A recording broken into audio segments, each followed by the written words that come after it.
আগামীকাল জুমার দিনটি কিন্তু অনেক দামি একটি জুমার দিন, কারণ এই সামনেই আসছে শবে মেরাজের রাত। তো প্রিয় দর্শক, এই শবে মেরাজের আগের জুমার দিন হলো এই কালকের জুমার দিনটা।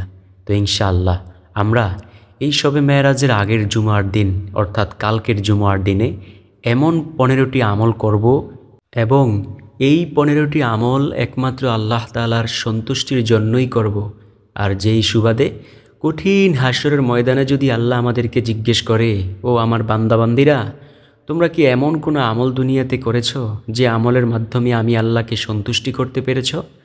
তখন আমরা বলবো, আল্লাহ হ্যাঁ, আমরা দুনিয়াতে একটি জুমার দিন শবে মেরাজের আগের জুমার দিনে আমরা 15টি আমল করেছিলাম, যেই 15টি আমল শুধুমাত্র আপনার রাজি খুশির জন্যই করেছিলাম। আর প্রিয় দর্শক, তখন যদি আল্লাহ খুশি হয়ে যায়, হয়তোবা এই আমলের উসিলায় আল্লাহ আমাদেরকে নাজাত দিয়েও দিতে পারে। দেখুন, জুমার দিন অনেক দামি একটি দিন। এই দিন দোয়া করলে আল্লাহ সেই দোয়া খালি হাতে ফিরায় না। প্রিয় দর্শক, কঠিন হাসরের ময়দানে যদি আমরা আটকিয়ে যাই, যদি নাজাত না পাই, তাহলে আমাদের কি উপায় হবে একটিবার ভাইবা দেখেছেন? সেখানে কি কেউ কারোর জন্য লড়বে? কেউই কারোর জন্য লড়বে না। নবীজি সাল্লাল্লাহু আলাইহি ওয়াসাল্লাম সুপারিশ করবেন, তবে ওই উম্মতদেরকে সুপারিশ করবেন না যারা বিদআতের গুনাহ করেছে, শিরকের গুনাহ করেছে, কুফুরির গুনাহ করেছে। প্রিয় দর্শক, আমরা বিদআত করতে চাই না, শিরক করতে চাই না, কুফুরি করতে চাই না। আমরা চাই সুন্দরভাবে আমল করে দুনিয়াতে বেঁচে থাকতে এবং দুনিয়া থেকে পরকালের জিন্দেগিতে যাইতে। তো ইনশাআল্লাহ এই 15টি আমল আজকের ভিডিও থেকে শিখে নেব, সবাই শিখে নেব ইনশাআল্লাহ। পরবর্তীতে ইনশাআল্লাহ জুমার দিন এই 15টি আমল করার মতো চেষ্টা করব। তো 1 নাম্বার আমল হলো, যে আমল 1 নম্বরে আপনাদেরকে বলবো, সে আমলটি হলো, যখন অজু করে মসজিদে আসবেন 2 রাকাত তাহিয়াতুল অজু সালাত আদায় করবেন। যেমন আগামীকাল ফজর পড়বেন না, তারপর জুমার নামাজ পড়বেন না, তারপর আসর পড়বেন, মাগরিব পড়বেন, এশা পড়বেন। তখন যখন অজু করে মসজিদে আসবেন, সাথে সাথে 2 রাকাত তাহিয়াতুল অজু সালাত আদায় করবেন। মহিলারা বলবেন, আমরা কিভাবে পড়ব? আপনারা যখন ঘরে নামাজ পড়তে যাবেন তখন অজু করে যাইবেন না? এই অজু করে যাওয়ার পর 2 রাকাত তাহিয়াতুল অজু সালাত আদায় করবেন। এর কত দাম আপনি জানেন? নবীজি সাল্লাল্লাহু আলাইহি ওয়াসাল্লাম মেরাজের মধ্যে গেলেন। মেরাজে যাইয়া নবীজি সাল্লাল্লাহু আলাইহি ওয়াসাল্লাম দেখলেন, জান্নাত ঘুরে ঘুরে দেখলেন। জান্নাতের মধ্যে একজনের পায়ে হাঁটার আওয়াজ শুনতে পাইলেন। নবীজি জিব্রাইল আলাইহিস সালামকে জিজ্ঞেস করলেন, ও জিব্রাইল, কার এমন পায়ে হাঁটার আওয়াজ জান্নাত থেকে শোনা যায়? জিব্রাইল আলাইহিস সালাম বলেন, ও নবী, এটা হলো আপনার প্রিয় সাহাবী বেলাল রাদিয়াল্লাহু তাআলা আনহুর পায়ে হাঁটার আওয়াজ। নবীজি আশ্চর্য হয়ে গেলেন, বেলাল? আমি তো তাকে দুনিয়াতে রাইখা আসছি, সে তো আমার পেছনে নামাজ পড়েছে, আমি তো তাকে দুনিয়ায় দেখে আসছি, সে কিভাবে এখানে আসলো? নবীজি পরদিন যখন আবার এই দুনিয়ায় আসলেন, জমিনে ফিরে এলেন, তখন নবীজি সাল্লাল্লাহু আলাইহি ওয়াসাল্লাম বেলাল রাদিয়াল্লাহু তাআলা আনহুকে ডেকে বললেন, ও বেলাল, তুমি কি এমন আমল করেছো যে আমলের কারণে আল্লাহ তোমাকে এমন মর্যাদা দিয়েছেন? তোমার পায়ে হাঁটার আওয়াজ আমি জান্নাতে শুনতে পেয়েছি। বেলাল রাদিয়াল্লাহু তাআলা আনহু বলেন, ওগো নবী, আমার এমন কোনো আমল নাই, তবে একটি আমল আমার আছে। আমি যখনই অজু করে মসজিদে যাই, সাথে সাথে 2 রাকাত তাহিয়াতুল অজু সালাত আদায় করি। নবী সাল্লাল্লাহু আলাইহি ওয়াসাল্লাম বলেন, ও বেলাল, আল্লাহ তোমাকে এই ছোট্ট আমলের কারণে এমন মর্যাদার আসনে অধিষ্ঠিত করেছেন। সুবহানাল্লাহ। তো বুঝতে পেরেছেন কতটা দামি একটি আমল হলো এই আমলটি। 2 নম্বরে যে আমল করবেন, দেখেন আমরা সবাই হাঁটতে বের হই, তাই না? হাঁটার সময় কত কষ্টদায়ক বস্তু রাস্তায় পড়ে থাকতে দেখি। কাটা পড়ে দেখতে দেখি, ডাল পড়ে থাকতে দেখি, একটা গর্ত হয়ে রয়েছে সেটাও দেখি, কিন্তু আমরা এগুলো সরিয়ে দেই না। এগুলো সরাইলে যে কত দাম সেটা আপনি জানেন প্রিয় দর্শক? নবীজি মেরাজে গেলেন, মেরাজে যাইয়া দেখলেন জান্নাতের মধ্যে একজন ব্যক্তি আনন্দে ঘুরে বেড়াচ্ছে। নবীজি জিব্রাইল আলাইহিস সালামকে বললেন, ও জিব্রাইল, এই ব্যক্তি কে যে জান্নাতে এমন খুশি আনন্দে ঘুরে বেড়াচ্ছে? জিব্রাইল আলাইহিস সালাম বলেন, ও নবী, এই ব্যক্তি দুনিয়াতে ছোট্ট একটি ভালো কাজ করেছিল। নবীজি বলেন, কি সেই ভালো কাজ? জিব্রাইল বলল, ও নবী, এই ব্যক্তি দুনিয়ায় যখন রাস্তা দিয়ে হাঁটছিল তখন সে এই একটি খেজুরের ডাল রাস্তায় পড়ে থাকতে দেখেছিল। সেটা সরিয়ে দিয়েছিল মানুষের চলাচলে কষ্ট হবে ভেবে। আর দয়াময় প্রভু রহমান মালিক খোদা এই আমলটাকে এতটাই গ্রহণ করেছেন যে আল্লাহ রাব্বুল আলামিন এতটাই পছন্দ করেছেন, এই ছোট্ট আমলের কারণে আল্লাহ তাকে জান্নাত দিয়ে দিয়েছেন। সুবহানাল্লাহ। নবীজি সাল্লাল্লাহু আলাইহি ওয়াসাল্লাম তাই তার উম্মতদেরকেও বলেছেন, তোমরা যখন রাস্তায় কোনো কষ্টদায়ক বস্তু পড়ে থাকতে দেখবা, মানুষের চলাচলে কষ্ট হবে, অথবা যে কোনো জায়গায় হোক, সেটা তোমরা একটা নিরাপদ জায়গায় রেখে দিও।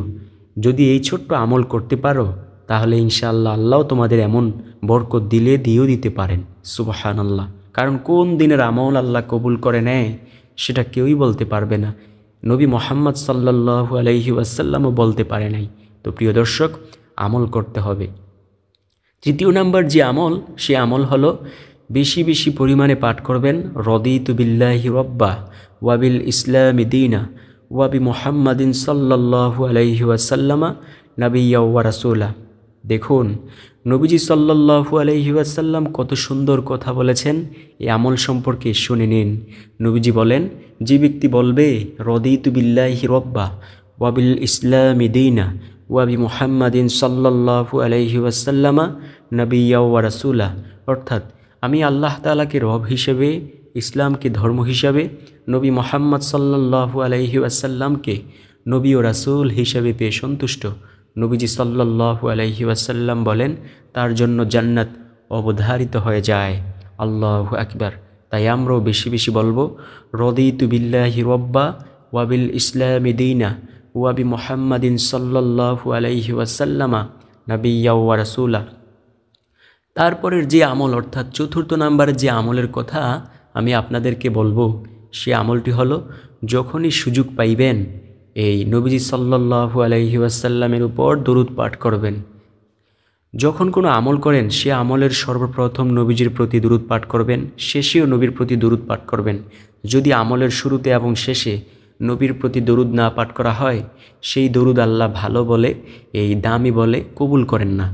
আল্লাহু আকবার। প্রিয় দর্শক, তাই সব সময় বেশি বেশি নবীর প্রতি দরুদ পাঠ করার মতো চেষ্টা করব। দেখেন, নবীর প্রতি যদি দরুদ না পাঠ করেন তাহলে কে পাঠ করবে? প্রিয় দর্শক, নবীজির গুণগান তো আমরাই গাইব। নবীজি সাল্লাল্লাহু আলাইহি ওয়াসাল্লাম তো আমাদের প্রতি কত মায়া করেছেন, সারাটা জিন্দিগি ভর শুধু উম্মতি উম্মতি বলে কাঁদছেন। এখনও রওজার মধ্যে উম্মতি উম্মতি বলতেছেন, আবার হাসরের ময়দানেও আরশের নিকট সিজদায় পড়ে থাকবে উম্মতি উম্মতি বলে। যেই নবীর এত দাম, এত মান, এত সম্মান, যেই নবী আল্লাহ তাআলার দোস্ত, বন্ধু, হাবিব, সেই নবীর কি এমন দরকার এই উম্মতের জন্য এমন কিছু করার? তো প্রিয় দর্শক, উম্মতকে ভালোবাসে, এই জন্য নবী এত কিছু করে। প্রিয় দর্শক, যার প্রতি যার মহাব্বত, তার প্রতি কিন্তু অনেক মায়া কাজ করে। তো আমাদেরকে নবীজি অনেক ভালোবাসে। নবীজি আমাদের ছাড়া এই একটা সেকেন্ডও কাটাতে চান না। সেই নবীর প্রতি আমরা কেন দরুদ পাঠ করতে পারবো না? নবীজি বলেন, তোমরা একবার দরুদ পাঠ করলে তোমাদের 10টা গুনাহ ক্ষমা হয়ে যাবে, আল্লাহ তোমাদের 10টা রহমত দান করবে, আল্লাহর আদালতে 10 ধাপ মর্যাদা বেড়ে যাবে। সুবহানাল্লাহ। তো কি সেই দরুদ? সবচেয়ে ছোট্ট দরুদ সাল্লাল্লাহু আলাইহি ওয়াসাল্লাম। এটা বেশি বেশি পরিমাণে পাঠ করার মতো চেষ্টা করব ইনশাআল্লাহ, ইনশাআল্লাহ। তারপরের যেই দরুদের কথা বলবো, আরেকটা দরুদ পাঠ করতে পারেন, সেটা হলো আল্লাহুম্মা সাল্লি আলা মুহাম্মাদি ওয়া আলা আলি মুহাম্মাদ বারিক ওয়া সাল্লিম। এই দরুদও পাঠ করতে পারেন, ইনশাআল্লাহ নবীজি অনেক খুশি হবে। তারপরের আরেকটা আমল হলো, অর্থাৎ 5ম নাম্বার আমল হলো নবীজি সাল্লাল্লাহু আলাইহি ওয়াসাল্লামের একটা সুন্নতকে অনুকরণ করবেন। আমি সাজেস্ট করি সবসময় দাড়ির সুন্নতকে, কারণ দাড়ি এমন একটা সুন্নত যেই সুন্নতের কারণে মানুষ গুনাহের কাজ করতেও এই লজ্জাবোধ করে। যারা মন্দ লোক তারা তো করবেই, সেটা স্বাভাবিক বিষয়। আবার দাড়ি রাখলেই যে ভালো মানুষ হয়ে যাবে তেমনটা না। তবে নবীজি সাল্লাল্লাহু আলাইহি ওয়াসাল্লাম বলেন যে আমার এই যে দাড়ির মধ্যে একটা আঁচড় দিল, সে যেন আমার কলিজার মধ্যে একটা আঘাত করলো। প্রিয় দর্শক, নবীজির কলিজায় আঘাত করার মতো গুনাহ আমরা করব না। আমরা এই দাড়িগুলো রেখে দেব ইনশাল্লাহ। নবীজি সাল্লাল্লাহু আলাইহি ওয়াসাল্লাম বলেন, যে ব্যক্তি মৃত্যু পর্যন্ত আমার একটা সুন্নতকে অনুকরণ করবে, সে ব্যক্তি 100 গলা কাটা শহীদের সমান সওয়াব পাইবে। সুবহানাল্লাহ, আল্লাহু আকবার। প্রিয় দর্শক, বুঝতে পেরেছেন একটা সুন্নতকে অনুকরণ করা কত দাম? এছাড়াও আপনি এই যে কোনো কিছু শুরুতে বিসমিল্লাহ বলতে পারেন। এটাও কিন্তু নবীজি সাল্লাল্লাহু আলাইহি ওয়াসাল্লামের সুন্নত। তো আপনি গুগলে সার্চ দিয়ে নবীজি সাল্লাল্লাহু আলাইহি ওয়াসাল্লামের সুন্নতগুলো দেখে নিতে পারেন। তো পরবর্তীতে সেগুলো সব সময় করবেন ইনশাআল্লাহ। এছাড়াও যদি কোনো সময় হয় ইনশাআল্লাহ এই সম্পর্কে একটি ভিডিও দেব। তারপরের যে আমল অর্থাৎ ৬ষ্ঠ নাম্বার আমল হলো বেশি বেশি পরিমাণে আল্লাহর জিকির করবেন। যেমন আমি আপনাদেরকে 4টা জিকিরের কথা বলবো। নবীজি সাল্লাল্লাহু আলাইহি ওয়াসাল্লাম একদিন আবু হুরায়রা রাদিয়াল্লাহু তাআলা আনহুকে নিয়ে কোথাও যাচ্ছেন। এমন সময় নবীজি একটা গাছের ডাল ধরে জোরে ঝাঁকি দিলেন। নবীজি দেখলেন, আবু হুরায়রা রাদিয়াল্লাহু তাআলা আনহু দেখলেন কিছু পাতা পড়ল সেই গাছ থেকে। নবীজি বলেন, ও আবু হুরায়রা শোনো, যেমনিভাবে আমি এই গাছের ডালটুকুকে ঝাঁকি দেওয়ার কারণে এই গাছ থেকে পাতাগুলো ঝরে পড়ে গেল, তেমনিভাবে তোমরা যদি এই 4টি জিকির করো তাহলে তোমাদের আমলনামা থেকেও রব্বুল আলামিন এইভাবে গুনাহগুলো ঝেড়ে ফেলে দিবেন। আবু হুরায়রা রাদিয়াল্লাহু তাআলা আনহু বলেন, কি সেই জিকির? নবীজি বলেন, সুবহানাল্লাহ বলা, আলহামদুলিল্লাহ বলা, আল্লাহু আকবার বলা, ও লা ইলাহা ইল্লাল্লাহু লাহুল মুলকু ওয়া লাহুল হামদু ওয়া হুয়া আলা কুল্লি শাইইন কদির। এটা বেশি বেশি পরিমাণে পাঠ করো। এই 4টা জিকির যদি বেশি বেশি পরিমাণে করতে পারো তোমাদের আমলনামা থেকেও আল্লাহ রাব্বুল আলামিন গুনাহের ময়লাগুলো ছেড়ে ফেলে দিবেন। সুবহানাল্লাহ, আল্লাহু আকবার। 6ষ্ঠ নাম্বার যে আমলের কথা বলবো সে আমলটি হলো বেশি বেশি পরিমাণে বলবেন সুবহানাল্লাহি ওয়া বিহামদিহি। নবীজি সাল্লাল্লাহু আলাইহি ওয়াসাল্লাম বলেন, যে ব্যক্তি 100 বার বলবে সুবহানাল্লাহি ওয়া বিহামদিহি তার আমলের ওজন হাশরের মাঠে সবচেয়ে বেশি হবে। নবীজি সাল্লাল্লাহু আলাইহি ওয়াসাল্লামকে প্রশ্ন করলেন সাহাবায়ে কেরামরা, ইয়া রাসূলুল্লাহ সাল্লাল্লাহু আলাইহি ওয়াসাল্লাম, অন্য কারো আমলের দাম কি এর চেয়ে বেশি হবে না? তখন নবীজি বলেন, হ্যাঁ, ওই ব্যক্তির আমলের দামই এর চেয়ে বেশি হবে যে ব্যক্তি সুবহানাল্লাহি ওয়া বিহামদিহি 100 বার থেকেও বেশি পরিমাণে পাঠ করবে। আল্লাহু আকবার। বুঝতে পেরেছেন কতটা দামি একটি বাক্য? নবীজি আরও বলেন, যে ব্যক্তি 100 বার বলবে সুবহানাল্লাহি ওয়া বিহামদিহি তার গুনাহের পরিমাণ যদি সমুদ্রের ফেনারাশির সমতুল্য হয়ে থাকে তারপরেও আল্লাহ রাব্বুল আলামিন সেই গুনাহগুলো ক্ষমা করে দিবেন। সুবহানাল্লাহ, আল্লাহু আকবার। সপ্তম নাম্বার আমল হলো সুবহানাল্লাহি ওয়া বিহামদিহি সুবহানাল্লাহিল আযীম বেশি বেশি বলা। নবীজি সাল্লাল্লাহু আলাইহি ওয়াসাল্লাম বলেন, এই বাক্যগুলো মিজানের পাল্লায় অধিক ভারী হবে, দয়াময় প্রভু রহমান মালিক খোদার কাছে অনেক দামি, অনেক বেশি প্রিয়। আল্লাহু আকবার। নবীজি আরও বলেন, এই পৃথিবীতে যত কিছুর উপর সূর্য উদিত হয় সব কিছুর চাইতে দামি হলো এই সুবহানাল্লাহি ওয়া বিহামদিহি সুবহানাল্লাহিল আযীম। তাই আমরা বেশি বেশি পরিমাণে পাঠ করার মতো চেষ্টা করব ইনশাআল্লাহ। অষ্টম নাম্বার আমল হলো যে ব্যক্তি বলবে লা হাওলা ওয়ালা কুওয়াতা ইল্লা বিল্লাহ সে জান্নাতের গুপ্তধনের সন্ধান পাইবে। প্রিয় দর্শক, লা হাওলা ওয়ালা কুওয়াতা ইল্লা বিল্লাহ এমন একটি আমল যে আমল করলে আল্লাহ অনেক বেশি খুশি হয়, মানুষের বিপদ আপদ আল্লাহ তাআলা দূর করে দেন। নবীজি সাহাবায়ে কেরামদেরকে বললেন, তোমরা কি জান্নাতের গুপ্তধনের সন্ধান পেতে চাও? সাহাবায়ে কেরাম বলল, হ্যাঁ ইয়া রাসূলুল্লাহ সাল্লাল্লাহু আলাইহি ওয়াসাল্লাম। তখন নবীজি সাল্লাল্লাহু আলাইহি ওয়াসাল্লাম বলেন, শোনো, যে ব্যক্তি বলবে লা হাওলা ওয়ালা কুওয়াতা ইল্লা বিল্লাহ সে জান্নাতের গুপ্তধনের সন্ধান পেয়ে যাইবে। সুবহানাল্লাহ। তাই আমরাও বেশি বেশি পরিমাণে পাঠ করব। এই 9ম নাম্বার আমল হলো আমরা বেশি বেশি পরিমাণে বলবো হাসবুনাল্লাহু ওয়া নি'মাল ওয়াকিল নি'মাল মাওলা ওয়া নি'মান নাসির। ইনশাআল্লাহ আল্লাহ আমাদের সব বিপদ আপদ থেকে, বালা মুসিবত থেকে উদ্ধার করে দিবেন। আল্লাহ যদি বিপদ আপদ থেকে আমাদেরকে বাঁচিয়ে রাখেন তাহলে দুনিয়াতে কেউ আমাদেরকে বিপদ আপদ দিতে পারবে না। প্রিয় দর্শক, শয়তান তো আল্লাহ তাআলার একজন সৃষ্টি। শয়তান তো একসময় ছিল ফেরেশতাদের সর্দার। সেই গুনাহের কাজ করে আনা, ওই আল্লাহ তাআলার হুকুম অমান্য করার কারণে আনা সেই শয়তান হয়ে গেছে। দেখেন, শয়তান একটা মাত্র হুকুম অমান্য করেছিল, সেই কারণে অভিশপ্ত ইবলিস হয়ে গেছে। আর আমরা আল্লাহর হুকুম দৈনিক লক্ষ লক্ষ হুকুম পরিত্যাগ করতেছি, অমান্য করতেছি। আমাদেরকে আল্লাহ এখনও কিছু করে নাই। কার কারণে জানেন? তার কারণ হলো আমাদেরকে আল্লাহ অনেক বেশি ভালোবাসেন, আর আখির নবীর উম্মত আমরা এই বিধায়। নবীজি সাল্লাল্লাহু আলাইহি ওয়াসাল্লামের একটি ভয়ঙ্কর হাদিস পড়লাম। নবীজি বলেন, আমি ওই সময়কে খুব বেশি ভয় পাই, আর ওই সময় খুব নিকটে যখন মানুষ এই রাতে গান বাজনা করে তারা গভীর ঘুমে বিভোর হয়ে যাবে, সকালে উঠে দেখবে তাদের চেহারাগুলো শূকরের মতো হয়ে গেছে, বানরের মতো হয়ে গেছে, গাধার মতো হয়ে গেছে। নাউজুবিল্লাহ। প্রিয় দর্শক, আল্লাহ এমন কঠিন মহা মুসিবত থেকে আমাদেরকে বাঁচিয়ে রাখুক, এমন পাপ থেকে আমাদেরকে বাঁচিয়ে রাখুক। 10 নাম্বার যে আমলের কথা আপনাদেরকে বলবো তা হলো একটা ইস্তিগফার পাঠ করবেন, যেমন আস্তাগফিরুল্লাহ, এটা পাঠ করতে পারেন। নবীজির প্রিয় সাহাবীরা বলে, ও দুনিয়ার মানুষ শোনো, নবীজি যখন প্রত্যেক ফরজ সালাতের পর সালাম ফিরাইতো, নবীজি 3 বার আস্তাগফিরুল্লাহ বলতো। প্রিয় দর্শক, আস্তাগফিরুল্লাহ শব্দের অর্থ হলো আল্লাহর কাছে ক্ষমা প্রার্থনা করা। এই ছোট্ট ইস্তিগফার যদি বেশি বেশি পরিমাণে পাঠ করতে পারেন, আল্লাহ আপনার গুনাহগুলোও বেশি বেশি পরিমাণে ক্ষমা করবেন। নবীজির কোনো গুনাহ নাই, নবীজি নিষ্পাপ বেগুনা মাসুম।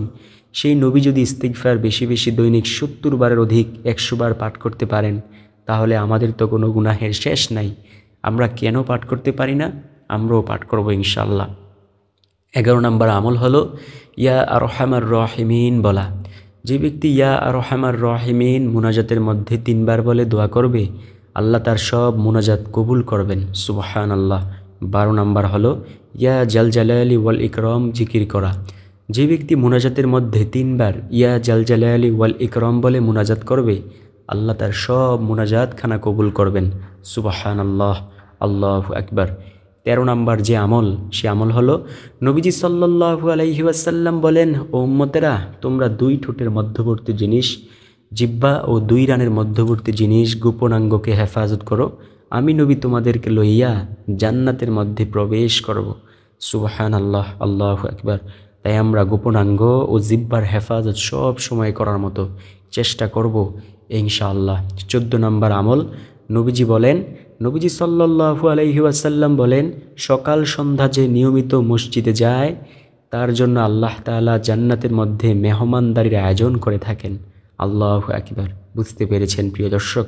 এই আমলগুলো কিন্তু অনেক দামি। আর সর্বশেষ নাম্বার যে আমল হলো 15 নম্বর আমল হলো কালকে জুমার দিন জানাবাতের ন্যায় গোসল করে পাক পবিত্র হয়ে আতর লাগাইয়া সুন্দর কাপড় পোশাক পরিচ্ছেদ করিয়া যে ব্যক্তি সর্বপ্রথম মসজিদে আসবে তাকে আল্লাহ তাআলা একটি উট আল্লাহর রাস্তায় কুরবানি করার সমান সওয়াব দিয়ে দিবে। যে ব্যক্তি দ্বিতীয় আসবে তাকে একটি দুম্বা, যে ব্যক্তি তৃতীয় আসবে তাকে একটি ভেড়া, যে ব্যক্তি চতুর্থ আসবে তাকে একটি এই মোরগ, এরকম এই পাখি আর কি, এরকম গৃহপালিত পাখি। যে ব্যক্তি সর্বশেষ আসবে তাকে একটি ডিম সদকা করার সমান সওয়াব দিয়ে দিবে। সুবহানাল্লাহ, আল্লাহু আকবার। প্রিয় দর্শক, এই 15টি আমল আমরা আগামীকাল করার মতো চেষ্টা করব এবং সব সময় করার মতো চেষ্টা করব ইনশাআল্লাহ। আল্লাহ রাব্বুল আলামিন আমাদের মনের আশা বাসনা কামনাগুলো পূরণ করুক। সবাই সবার জন্য দোয়া করি।